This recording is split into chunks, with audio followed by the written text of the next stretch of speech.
สบายดีตอนทับเข้าสู่ช่อง Excel for Fun กับคลิปสร้างแดชบอร์ดใน Excel อัปเดตปี2025เนาะก็บ่แน่ใจว่าคลิปล่าสุดของการสร้างแดชบอร์ดมันค่อยสร้างขึ้นตอนใดแต่ตัวนี้จะเป็นตัวล่าสุดของปี2025โดยที่ว่าตัวอย่างในมือนี้ค่อยจะใช้เป็นสถิติประชากรบ้านเฮาออกตัวก่อนว่าประชากรตัวเลขในที่นี้อาจจะบ่ถูกเพราะเป็นการไปจับจากรายแรงมารวมๆเข้ากันเพื่อสร้างเป็นตัวอย่างเท่านั้นเนาะ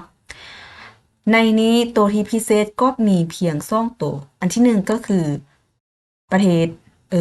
กราฟแผนที่ประเทศเฮาแต่ความพิเศษของคลิปนี้คือคลิปก่อนจะต่างบ่ที่ว่าจะเป็นตะแขวงจะเป็นสีที่แยกกันแม่นบ่แต่คลิปนี้เป็นสีเดียวกันต่างแต่ว่าความเข้มของสีหันความเข้มบอกถึงระดับความหนาแน่นของประชากรแต่ละแขวงคือในที่นี้เราจะเห็นว่าโตเข้มสุดแม่นตัวนี้ก็คือสวรรณเขตจำนวนประชากรอยู่ที่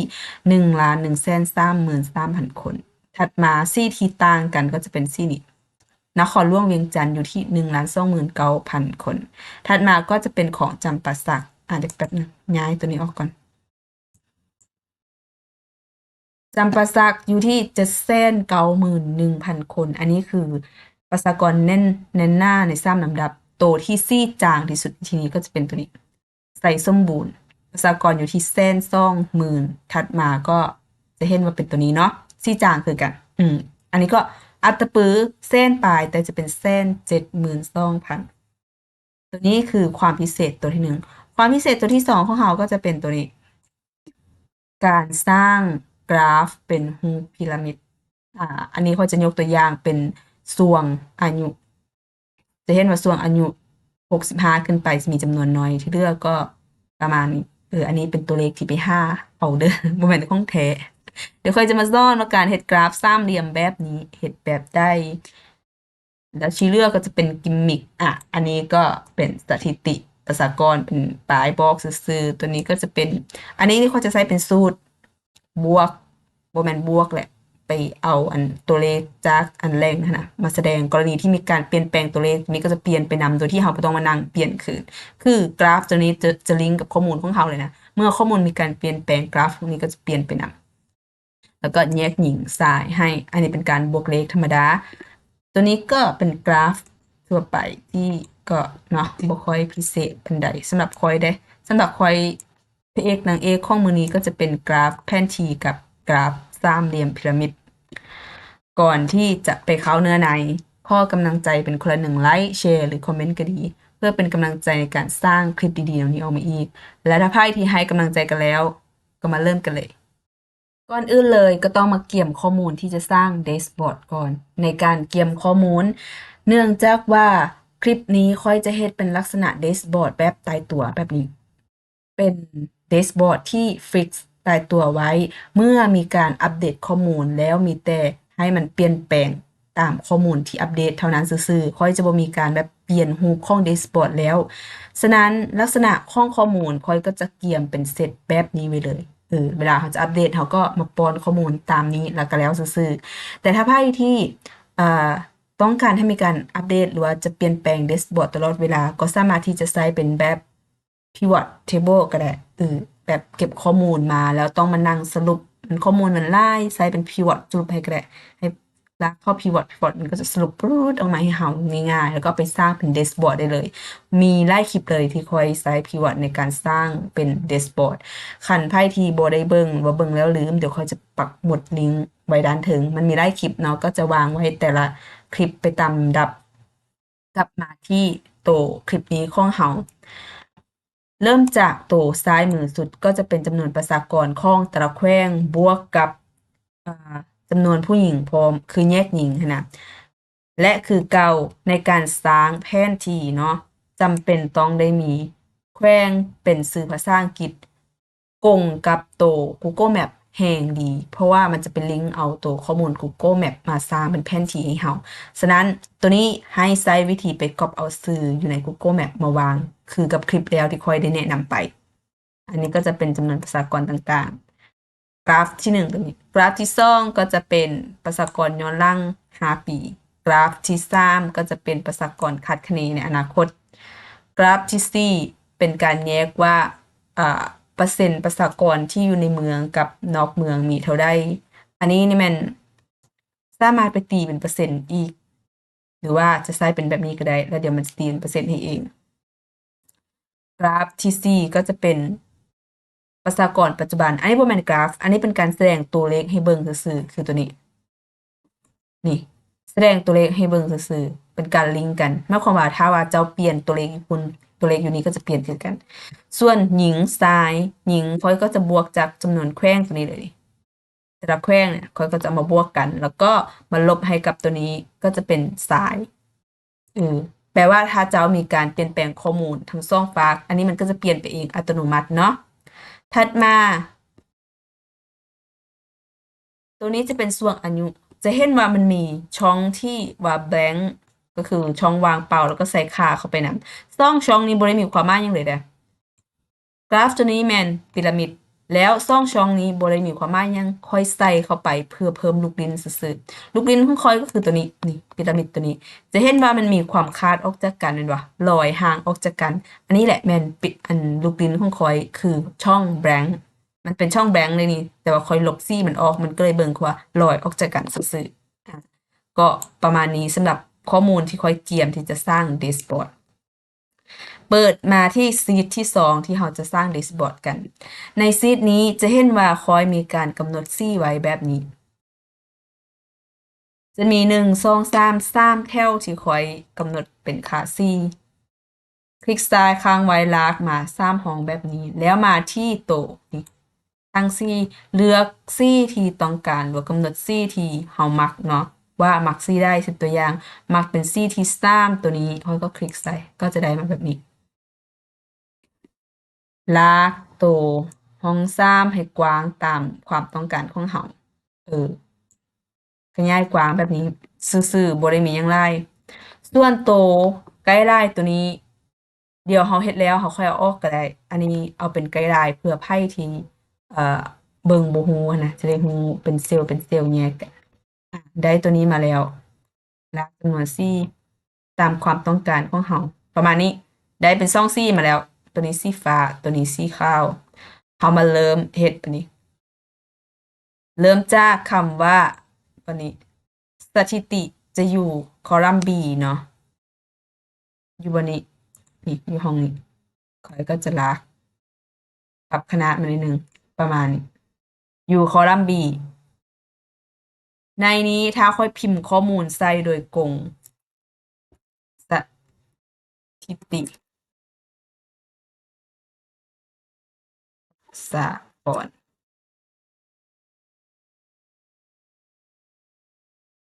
ในสปปลาวสมมุติค่อยเฮ็ดมาแนวนี้ค่อยเพิ่มขนาดมันเปลี่ยนฟอนต์ก่อนในนี้ค่อยจะเปลี่ยนเป็น Notosan เด้อซึ่งคลิปแล้วค่อยได้แนะนำไปแล้วเนาะวิธีการดาวน์โหลดและติดตั้งฟอนต์ตัวนี้เฮ็ดแบบใดค่อยได้แนะนำไปแล้วคันไผที่บ่ได้เบิ่งหรือว่าเบิ่งแล้วลืมวิธีก็สามารถกดที่ลิงก์ด้านถึงกลับคืนไปเบิ่งได้เนาะสำหรับวิธีการดาวน์โหลดและติดตั้งฟอนต์ตัวนี้ในนี้ค่อยจะเลือกเป็น Notosan ลาว Semicolon เด้อคือค่อยเว้าไปคลิปแล้วเนาะว่ามันมีหลายโตแรงแล้วแต่ว่าเราจะเลือกใช้งานตัวใดในนี้ค่อยจะใช้เป็นตัวนี้คันไผที่บ่อยากติดตั้งหลายโตจะเลือกติดตั้งเฉพาะตัวนี้ก็ได้คลิกใส่ค่อยก็จะได้มาแบบนี้ให้อยู่กลางแบบนี้เลยเปลี่ยนขนาดฟอนต์ไปที่36ก็จะเป็นแบบนี้สถิติประชากรในสปป.ลาวคำว่าประชากรอย่าว่างแล้วก็จึงเขียนในอ้าวลาวค่อยให้เดี๋ยวลาวก็ยังอยู่อ๋อมันเสื่องโพดโอเคแบบนี้คันว่าอยากให้ลงแถวคือของข้อยหั้นน่ะคือเวลาเขาขยายมันก็จะขึ้นมาแบบนี้แม่นบ่สังเกตจะเห็นว่าประชากรอย่าว่างในแล้วก็อย่าว่างสปปอย่าว่างลาวแล้วเวลาเราฮุบตัวนี้เข้ามันก็จะลงแถวแบบนี้ให้เราอือบัดนี้เรามาเบิ่งซ้ายขวามีความ กลางละแต่ว่าเทิงลุ่มมันบ่ได้กลางได้นี่เนื่องจากว่ามันกลางเฉพาะในขอบเขตนี้แต่ยังซ่องเทิงนี้มันเป็นอีกห้องที่แยกกัน ถ้าเฮาอยากให้มันกลางระหว่างซี่ตัวนี้เลยให้เฮาเมิร์จเป็นเซลล์เดียวกันก่อนคลิกซ้ายค้างไว้ลาก3ห้องนี้ตอนนี้มันเป็น3ห้องแดแต่ว่ามันเป็นซี่เดียวกันแล้วเฮาคิดว่ามันเป็นห้องเดียวกันเสือเบิ่งจากตัวเลขเนาะจะเห็นว่าเป็น1 2แล้วก็3แบบนี้แล้วให้เราไปที่ Home มาที่ Merge จะเป็นการรวมเป็นห้องเดียวคลิกใส่ D มันก็จะขึ้นมาอยู่กลางแบบนี้ให้เราก็หยับเข้าไปอีกนี่จะเห็นว่าสถิติประชากรในสปป.ลาวสีฟอนต์จะมีความเข้มแบบเลิกเกินไปค่อยจะเปลี่ยนสีฟอนต์เป็นสีขาวแบบนี้มาที่ตำแหน่งตัว A เลือกสีฟอนต์เป็นสีขาวหรือว่าสีหยังก็ได้ตามความมักของเจ้าของเนาะค่อยจะเอาเป็นสีขาวนี่แหละแจ้งนี่ก็ประมาณนี้เริ่มแดชบอร์ดตัวทำอิฐของเฮาเลยบ่แม่นแดชบอร์ดเริ่มกราฟตัวทำอิฐของเฮา ก็คือแผนที่กลับมาที่ข้อมูลของเฮาจะมีช่อง3แถว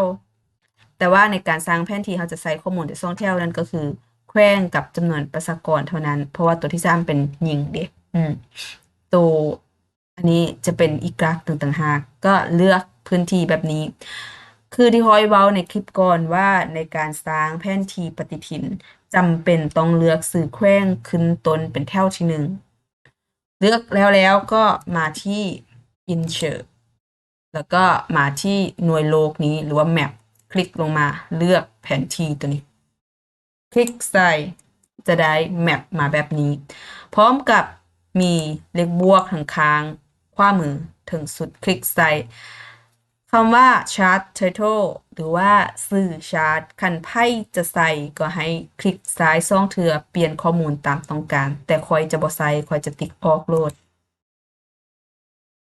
Region ในที่นี้ก็จะเป็นตัวจำนวนประชากรที่มันบอกว่าสูงสุด1ล้าน1แสนต่ำสุด120,000จะเอาออกก็ได้จะใส่ก็ได้แล้วแต่ค่อยจะใส่ไว้เนาะแล้วมาเลือกสีที่ Change Color ในนี้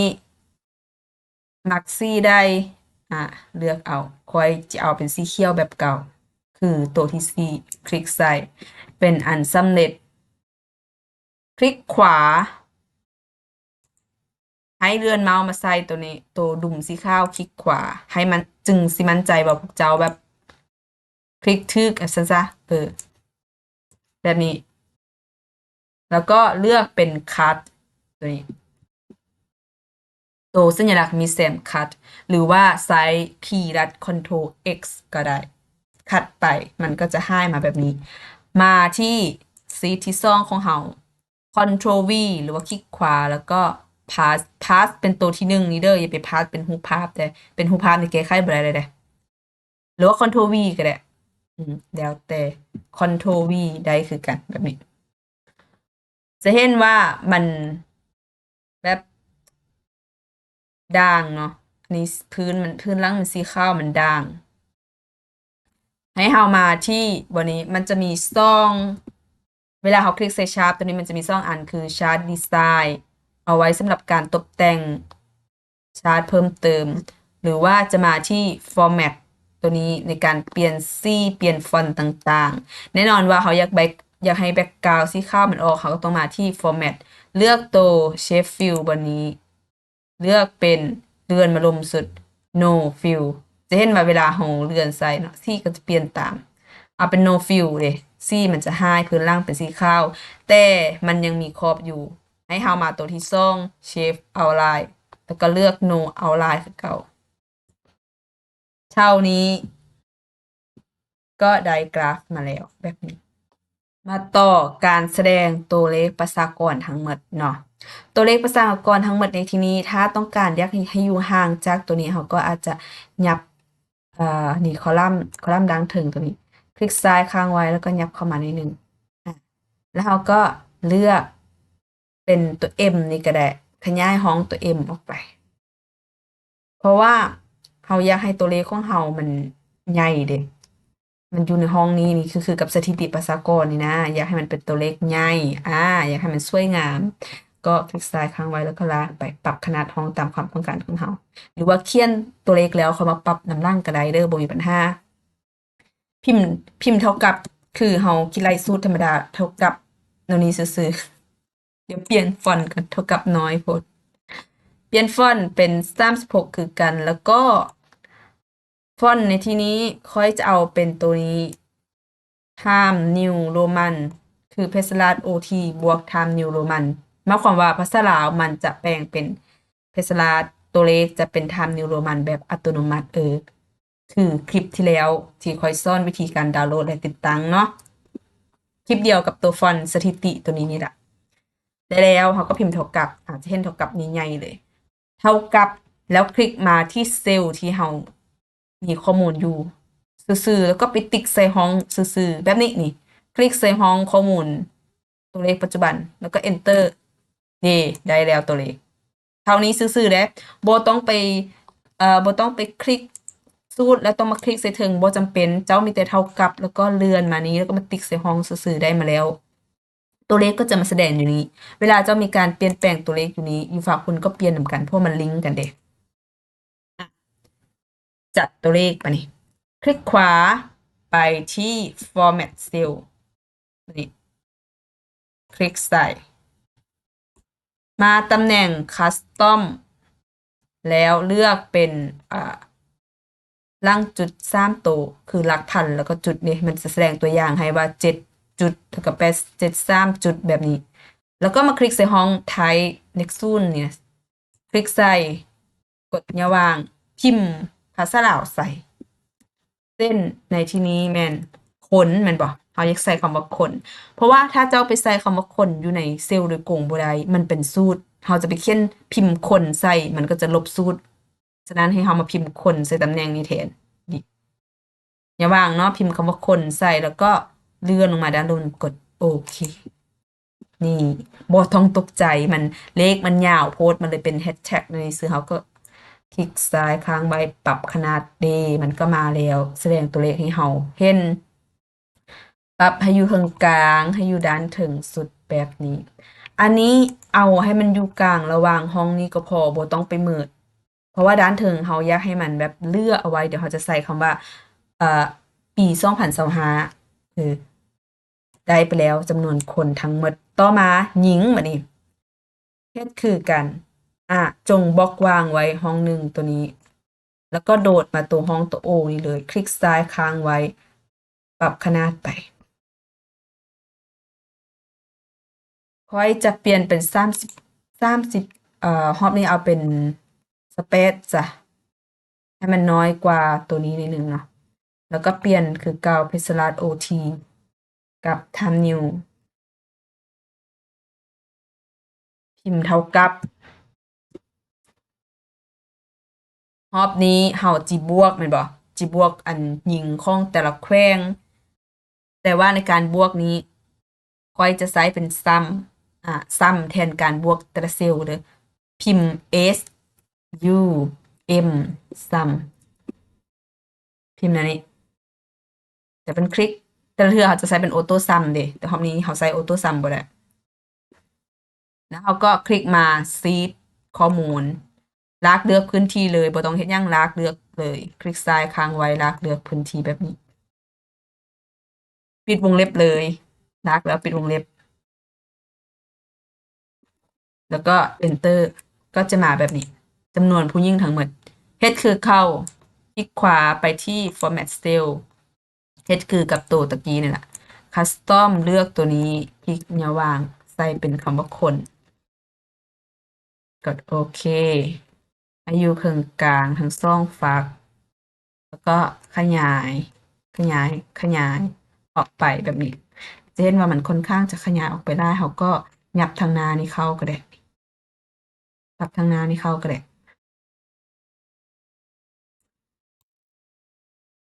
แบบนี้ค่อยๆปรับห้องให้มันน้อยเข้าแล้วมันก็จะยับเข้าหากัน เบื้องของจำนวนผู้ชายแบบนี้ขยายห้องคือกัน เปลี่ยนฟอนต์แบบเดียวกันเป๊ะขั้นตอนเดียวกันหมดทุกอย่างเลย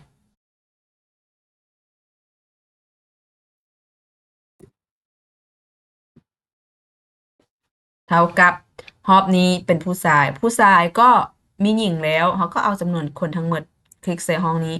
ลบให้กับจำนวนหญิง enter เด็กได้แล้วผู้ชายทั้งหมดผมรู้สึกว่ามันค่อนข้าง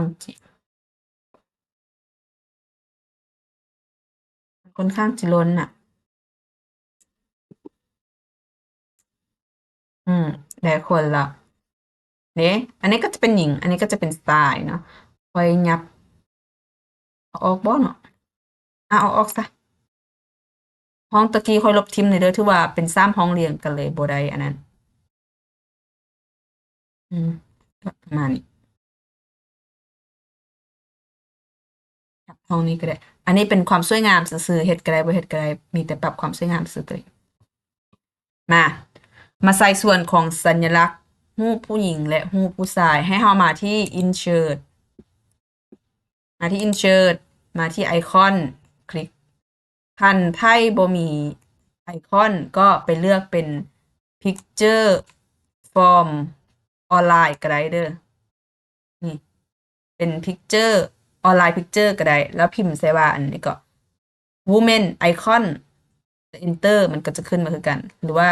men icon ก็ได้มันจะขึ้นมาคือกันได้มาละแล้วก็ซอก5ฮูปของหญิงหรือชายที่เราต้องการเลื่อนลงมา นี่ผู้ชายคลิกไม่ติ๊กใส่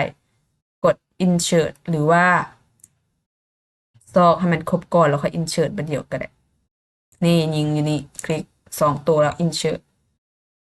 มาแล้วคลิกตำแหน่งได้1ออกก่อนแล้วจึงมาคลิกอันหนึ่งเด้จับย้ายมายิงเขาก็อยู่นี้ลายเขาก็อยู่นี้เท่านี้ซื่อๆจบกราฟตัวนี้บอกก็ฮู้ว่าตัวได้เป็นของหญิงตัวได้เป็นของชายจบในส่วนของตัวนี้ถัดมาใส่คำว่าปัจจุบันตัวนี้มานี่แล้วก็มาเชฟเลือกตัว A ตัวนี้คลิกใส่คลิกซ้ายค้างไว้ล้างปรับขนาดวางเปลี่ยนฟอนต์ค่อยใส่เป็นแบบเก่าเด้อใส่เป็น Times New คือเก่าขนาดใส่เป็นประมาณ44ไว้ก่อนแล้วก็พิมพ์ไป B 2025แบบนี้คันว่าขนาดยังบ่พอใจก็เปลี่ยนขึ้นไปอีกเป็นเดี๋ยวว่า66ประมาณนี้ก็ได้พอละมันมีพื้นล่างคือเก่าไปที่ Save Format ห้องเพลงเอาเป็น No ออกเอาไลน์ก็เอาเป็น No ออกไปดีก็จะได้มาแบบนี้นะครับก็ย่อขนาดมันเข้ามานิดนึง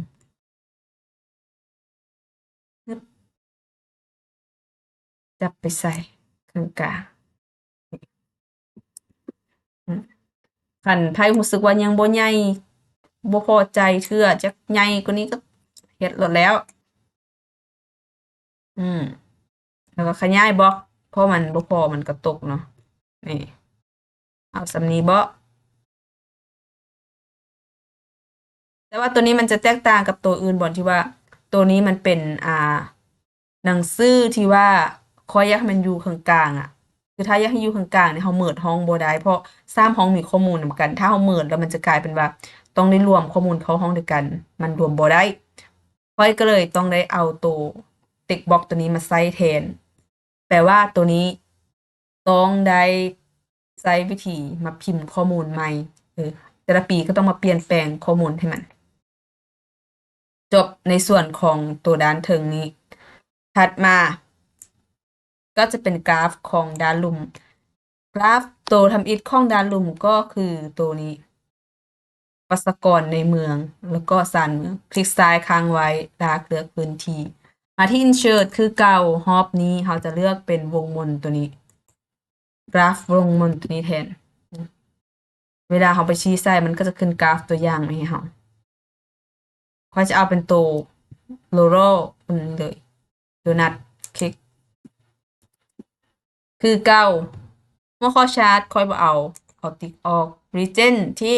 เป็นชื่อบอกว่าแต่ละซี่แทนด้วยยังค่อยจะใส่คือเก่าคลิกใส่ตำแหน่งตัวภาษานี้แล้วกลับมาที่หน้าโฮมเปลี่ยนฟอนต์ตามปกติแบบนี้ และถ้าอยากได้ตัวเลขอยู่ด้านนี้ให้เฮามาบนเลเบลมันจะขึ้นเลเบลให้แบบนี้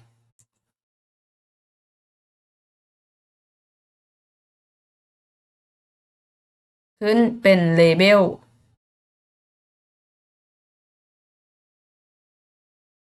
การพายักแสดงเป็นเปอร์เซ็นต์วันนี้เข้าบน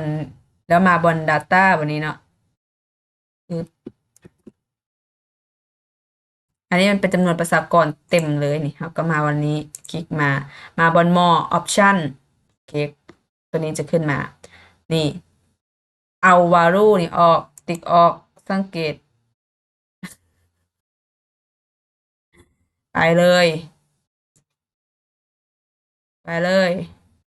คลิกเต็กขึ้นปึ๊บเอา Data ขึ้นมาก่อน Option ก่อน ติ๊กเปอร์เซ็นต์ก่อนเด้อติ๊กเอาเปอร์เซนเทจมันก็จะแสดงเป็นเปอร์เซนเทจออกมา แล้วเราจึงติ๊กเอา value ออก เนี่ยก็จะเลือกแต่เปอร์เซ็นต์ให้เราแบบนี้ผิดพลาดนิดนึงคือเก้าคลิกใส่แบบนี้ Ctrl X หรือว่าคลิกขวาตัดนั่นแหละมาที่ซีดซอง Ctrl V จับมาใส่ด้านข้างพี่ มันมีพื้นล่างสีขาวพื้นล่างสีขาวถ้าว่ามันมีปัญหายังบอกในกรณีที่วางห่างกันบ่มีปัญหาแต่ในกรณีที่กราฟเราต้องการวางมันใกล้ๆกันนะมันทับซ้อนกันมันจะมีปัญหาก็ไปที่ format คือเก่าเจฟออกคล้ายคือกับตัวโปรแมนคล้ายแหละคือกับตัวปฏิทินนี้เลยโปรแมนแทนทีโอ้ยควรนอนครบ8 ชั่วโมงเมื่อเท่าไหร่ก็จะได้มาแบบนี้ย่อขนาดให้เฮาไซส์4มุมซากนี่เด้อเจได้กระไดเจ1คลิกซ้ายค้างไว้ยูเข้าไปแบบนี้เอามันจะย่อแบบส้มส่วนเนาะกราฟตัวที่เท่าใดตัวที่2แผนที่กับตัวที่2ได้แล้ว มาต่อตัวที่3ตัวนี้เขาจะเริ่มจากตัวนี้ก่อนเด้อนี่ตัวแขว้งกับแขว้งนี่ก่อนกลับไปที่ข้อมูลของเฮาคลิกซ้ายค้างไว้เลือกอันนี้เลือกมา3อันเลยกลับไปที่ insert คือเก่าแล้วก็เลือกเป็นตัวนี้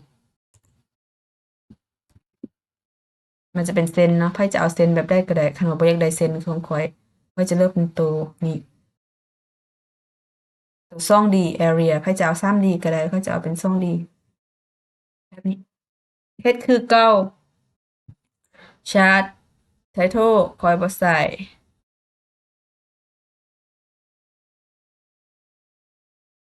มีอย่างอีกอันนี้ด้านลุ่มใส่เพราะว่าตัวนี้บอกเอาไว้เบิ่งใส่คือเก่าคลิก Ctrl X ใส่ฝากนี้ Ctrl V เอามาใส่ด้านลุ่ม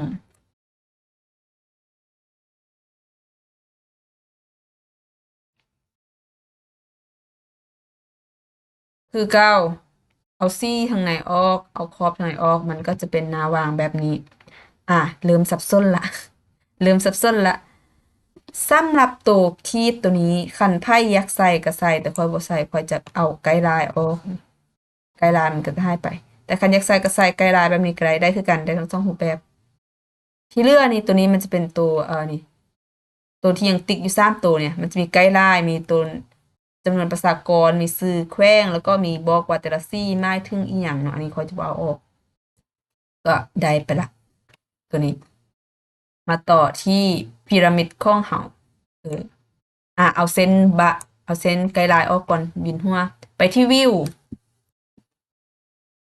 ไม้ติ๊กเอาไกด์ไลน์ออก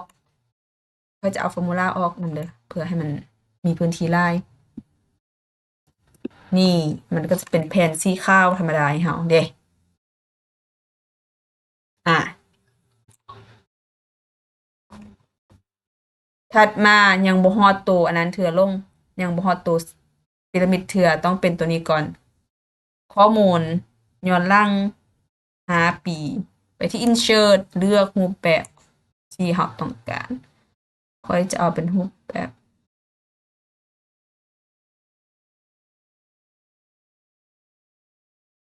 อืม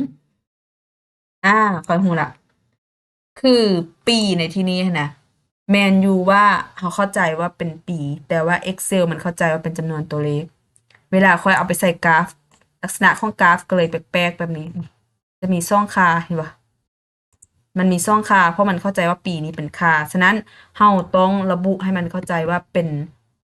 อักษรก่อน ก็ดับเบิลคลิกเข้าไปด้านหน้าข้องตัวเลขแล้วพิมพ์เครื่องหมายคีย์ยอดอุ้ยเครื่องหมายคีย์ยอด1 เม็ดใส่ด้านหน้าแบบนี้ แบบนี้ Excel ก็จะเข้าใจว่าเป็นตัวอักษร หลักการเดียวกับเลขลบนั่นแหละเราอยากใส่เป็นขีดหน้าแล้ว Excel มันเข้าใจว่าเป็นลบแม่นบ่มันก็จะไปลบอันนั้นอันนี้เราใส่คีย์ยอดใส่ด้านหน้ามันก็จะเข้าใจว่าเป็นอักษรเลือกใหม่แบบนี้ แล้วเราก็ไปที่ insert เลือกเป็นแท่งที่เราต้องการแท่งนี้คือเก้าเอาออกก็ชาร์ตแล้วไกด์ไลน์ค่อยบ่เอารอบนี้นะ Ctrl X คัดไปเลย Ctrl V ยูเข้าไปในนี้เอาซี่ด้านไหนออกซี่ขอบออก จับมาวางตำแหน่งที่เหมาะสมเห็นบ่พอมันบ่มีอันโตพื้นล่างสีขาวนะเวลากราฟมันทับกัน ก็จะเบิ่งบ่ค่อยฮู้ว่ากราฟมันทับกัน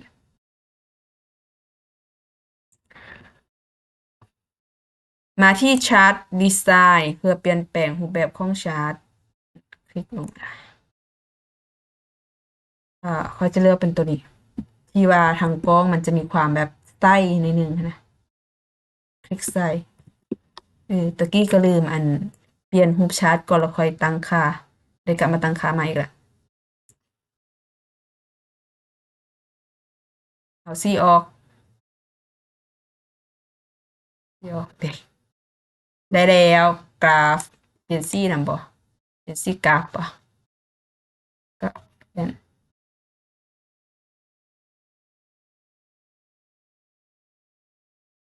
เป็นซี่นี้ซะด้านลุ่มอยากให้มันเคืองกันก็ขยายเด้มันก็จะเคืองกับซ่องตัวนี้มีความสวยงามแบบนี้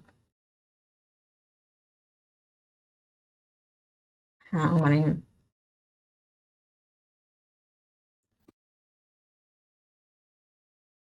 ก็จะประมาณนี้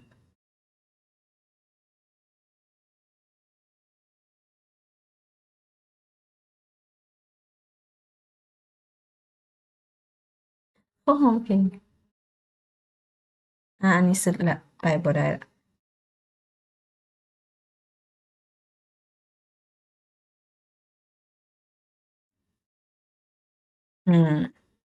เดะกราฟของเฮาก็ประมาณนี้มาต่อกราฟต่อไปคือพีระมิดของเฮาพีระมิดแม่นห้องนี้ลากเลือกพื้นที่แบบนี้ มาที่ insert มาที่ตัวแท่งคือเก่าแต่รอบนี้เราจะเลือกเป็นแท่ง 3D ตัวนี้ เลือกเป็นแท่ง 3D เด้อคันว่าเป็นแท่ง2D มันบ่สามารถเฮ็ดเป็นพีระมิดได้ต้องเฮ็ดแท่ง 3D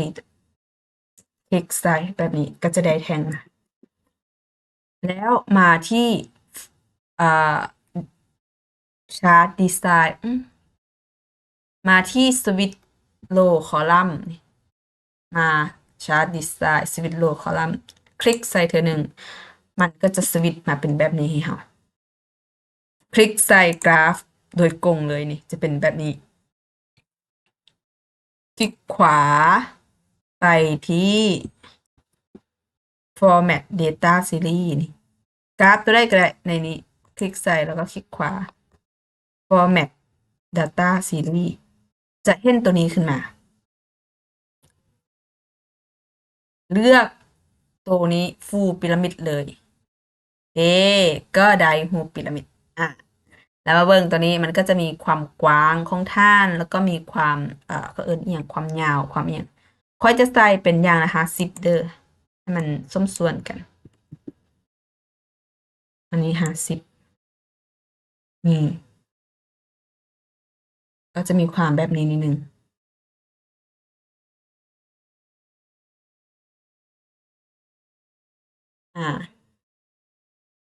บัดนี้มาเบิ่งตัวนี้เราจะเห็นว่าในพีระมิดมันจะมีสีส้มสีเหลืองนำทั้งที่ข้อมูลของเรามันมีแต่3อย่างตัวสีส้มกับสีเหลืองมันแทบที่ค่อยเพิ่มเข้ามาเองนั่นก็คือ blank ให้เราคลิกใส่ตัวสีส้มนี้แล้วมาบนนี้คลิกใส่สีส้มแล้วเนาะมาบนนี้ fill เลือกเป็น no มันก็หายไป border เราก็เลือกเป็น no มันก็หายไปจะเบิ่งคือกับว่าช่องตัวนี้มันลอยออกจากกันมันบ่มันเป็นลูกเล่นคลิกใส่ตัวสีเหลืองคือกันคันว่าไพ่ที่บ่มั่นใจว่าคลิกทึกหรือบ่ให้สังเกตเวลาเราเอาเมาส์ไปชี้ใส่มันจะขึ้นข้อมูลมาบอกว่าอันนี้เป็นพีระมิดของอีหยังคันค่อยชี้ใส่สีเหลืองมือสั่นนี่มันจะขึ้นว่าเป็นแบงค์ที่มีค่า2 แสนซึ่งเป็นตัวที่ค่อยสมมุติขึ้นมาซื่อๆเลือกเป็น no คือเก่า no line คือเก่าเท่านี้ก็เป็นอันสำเร็จนี้ได้แล้วพีระมิดของเราที่ลอยออกจากกันเอาตัวอันนี้มันออกบ่ได้อยากได้เอาตัวไทโทมันออกบ่ได้อยากได้เอาไกด์ไลน์มันออกค่อยบ่ได้อยากได้สิ่งที่ค่อยอยากได้มันค่อยอยากได้จำนวนประชากรค่อยอยากได้ตัวนี้ data label พี่ค่อยอยากได้จำนวนประชากรตัวนี้คลิกใส่ data label ก็จะเห็นตัวเลขปรากฏขึ้นมาตัวเลขในที่นี้ตัวที่เราบ่อยากได้คือตัวทรงเส้นนี้เพราะเป็นตัวค่าที่ค่อยสมมุติขึ้นมาให้เราคลิกใส่มันโดยตรงแล้วกด delete หรือว่าลบปุ่ม delete บางคอมบางหน่วยจะแม่นเขียนเต็มบางหน่วยจะมีแต่ D E L 3ตัวเดค่าตัวนี้เราคลิกใส่ก็จับย้ายเข้าไปเวลาเราดึงออกมันจะมีเซนเสื่อมเองแล้วเอาซี่ทางนอกออกซี่ขอบออกตัวหนังสือคันรู้สึกว่ามันโบเด่นจะเปลี่ยนเป็นสีขาวก็ได้เพราะสีขาวมันตัดมันก็จะเด่นกว่าแบบนี้เขาก็ลากเข้ามาในพีระมิดนิดหนึ่งให้เห็นแจ้งๆตัวนี้มันอยู่ด้านนอกเนาะมันต้องเป็นสีดำทึกแล้วแต่ค่อยจะใส่เป็นดำเข้มตัวนี้ก็จะเป็นสีเข้มเปลี่ยนสีอยากเปลี่ยนสี อันที่จริงเขาต้องเปลี่ยนสีให้แล้วก่อนได้แล้วเขาจึงมาเอาตัวสีนี้ออกเพราะว่าถ้าค่อยเปลี่ยนสีถ้าค่อยไปที่เชฟแล้วค่อยเปลี่ยนสีมันก็จะเปลี่ยนเหมือนกันใหม่หมดเลยนี่เห็นบ่สีที่ค่อยเอาออกมันก็จะกลับคืนมาแล้วนี่มันก็จะกลับคืนมานำกันหมดเลยฉะนั้นค่อยจะบ่เปลี่ยนค่อยจะเอาสีนี้เลยจับ Ctrl X ก่อนไปที่เชฟ Ctrl V พวกมันไปที่เชฟไปที่เดสบอร์ดมันเป็นอะไรเนาะยากขย่ายก็จับขย่ายได้เลยเดี๋ยวขย่ายให้มันอันนั้นบอ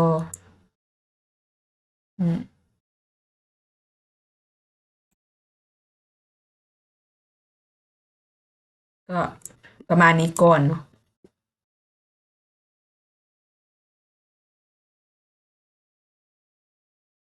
ข้อลืมตัวหนึ่งช่วงอายุ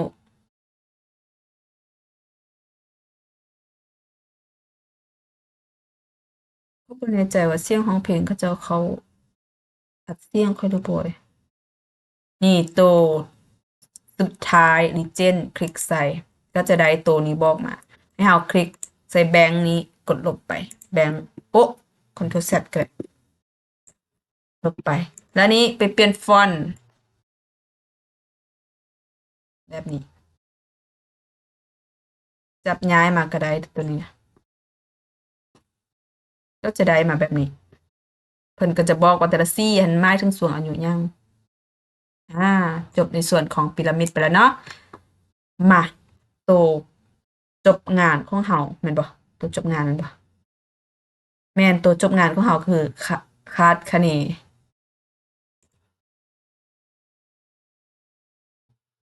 จะแพทเทิร์นลบไปว่าสถิติย้อนหลัง5 ปีรู้สึกว่าเสียงเพลงเขาคือแหงขึ้นว่ะเด้อะโอเคสำเร็จเอาบอลออกก่อน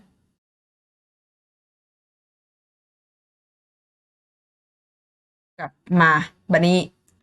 คาดคะเนเลือกคือเก่า insert คือเก่าเลือกกราฟแป๊บเดียวเก่าไปรอบนี้จะเห็นว่าตัวอันปีบ่ได้มีปัญหาหยังนั้นแล้วเพราะว่าค่อยใส่ตัวคีย์ยอดไปแล้วคัดไปแปลงนี้ก็ได้หรือแปลงนี้ให้แล้วก็ได้ Ctrl V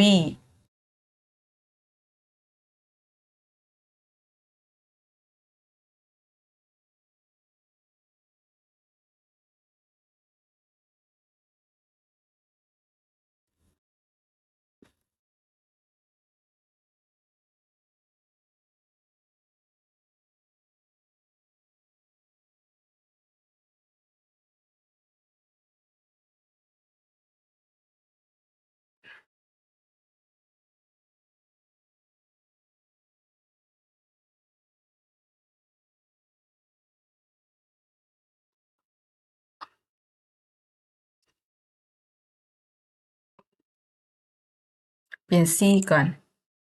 เขามีเป็นสีเขียวรูปแบบกราฟอีกแล้วเขาลืมเปลี่ยนรูปแบบกราฟแล้วก็ต้องมาเปลี่ยนสีคืนอีกแล้วลืม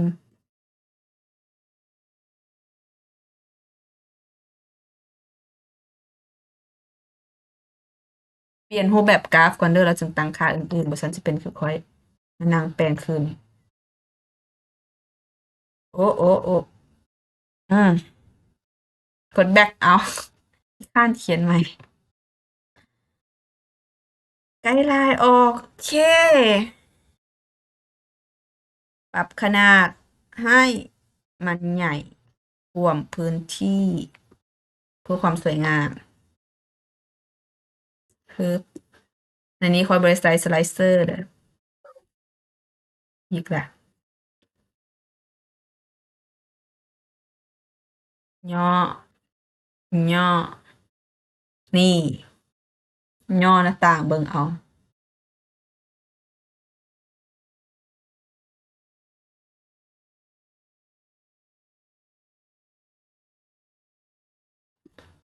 เท่านี้ก็เป็นอันสำเร็จสำหรับการสร้างแดชบอร์ดด้วย Excel ของเราลองมาอัปเดตข้อมูลของเราบอกว่าถ้าข้อมูลมีการเปลี่ยนแปลงข้อมูลเหล่านี้จะมีการเปลี่ยนแปลงไปนำบ่ข้อยจะเปลี่ยนแปลงบอนประชากรทั้งหมดสมมุติว่าปีต่อไปปี2026ประชากรเพิ่มจากอืมอะจาก7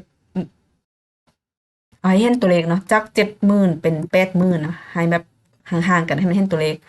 สังเกตเบื้องนี้จะมีการเปลี่ยนไปนำนี่ตัวเลขจะมีการเปลี่ยนไปนำเนื่องจากว่าตัวอายุแต่ละช่วงนี้ค่อยไล่เป็นเปอร์เซ็นต์แล้วในการไล่เป็นเปอร์เซ็นต์ก็เป็นลักษณะแบบนี้ข้อยจะเอาห้องนี้มาคูณตัวอันนี้อายุ30%ส่วนตัวนี้ก็ไล่เป็น65%ส่วนอายุ65ปีค่อยได้แต่5%เท่านั้นค่อยได้เปอร์เซ็นต์จากจำนวนประชากรทั้งหมดเมื่อมีการเปลี่ยนแปลงตัวนี้ตัวเลขเหล่านี้ก็จะมีการเพิ่มขึ้นไปนำถ้าตัวเลขเหล่านี้มีการเปลี่ยนแปลงลองสังเกตของตัวผู้สูงอายุเนาะตัวเล็กน้อยกว่าหมู่39415230มันจะเปลี่ยนไปนำบ่ คลิกมาเด39415230แปลว่าตัวเลขมันอัปเดตไปนำเนาะแต่มาเบิ่งตัวเลขตัวนี้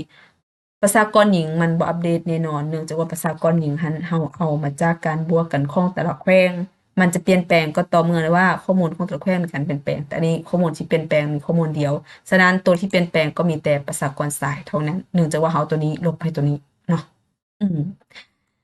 หมายความว่ากราฟมีการเปลี่ยนแปลงตามการอัปเดตข้อมูลอย่างแท้จริง